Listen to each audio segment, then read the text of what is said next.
You know that feeling, right?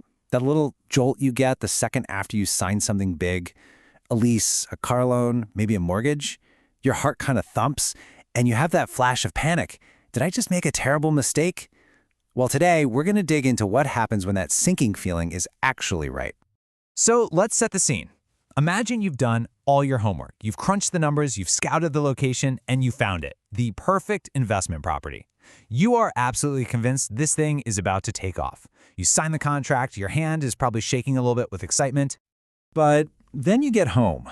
Later that night, you're looking over your numbers one last time, and oh no, you see it. A misplaced decimal, an overlooked zoning rule. Whatever it is, the dream investment suddenly looks like a total financial nightmare. The ink on the contract is dry. So the big question is, can you just back out?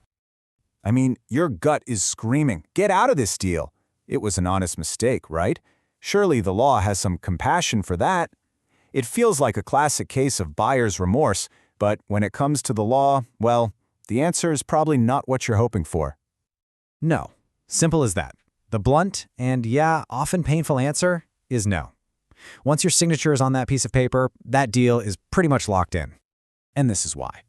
This quote gets right to the legal heart of the issue. The law is incredibly clear. You can't use your own personal miscalculation as an escape hatch. Now, I know that sounds harsh, so let's unpack the logic here, because there's a really important reason for it. The whole reason for this rule comes down to a really critical distinction the law makes. It's all about the difference between why you decided to make the deal and what the deal actually physically says. And this key idea has a name. It's called a mistake of motive. This is basically legal speak for an error in your own private thinking. You thought the property was a gold mine. You hoped it would triple in value. That's your motive. That's your why. Okay, so this chart lays it all out perfectly. Look on the left. You've got your private calculations, your personal hopes for the deal. That's your motive.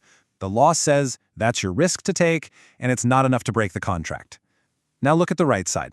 This is about a factual error in the contract itself. Like, what if the contract listed the wrong property address or had a typo in the sale price? That is a mistake of term, and that might be enough to void the contract because it changes what the deal fundamentally is. Now, at first, this might seem pretty unfair, but there's a powerful logic behind it. This rule isn't really there to punish you. It's there to protect the very idea of a contract for everybody.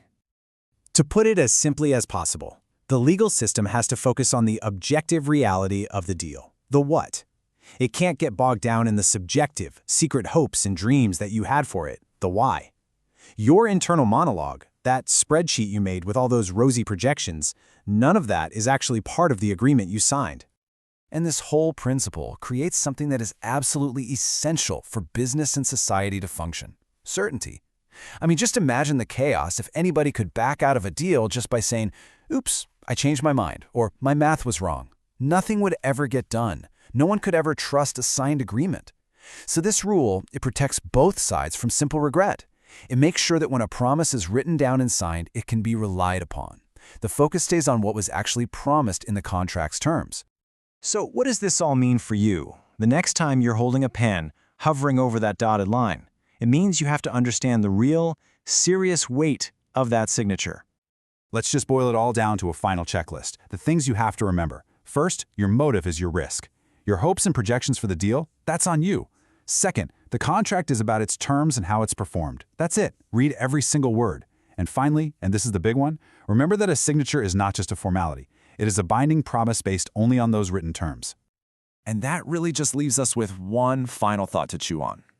You know, if any of us could just undo our commitments because we changed our minds or realized we made a bad bet, what would a promise or a deal or a signature, what would any of it even be worth?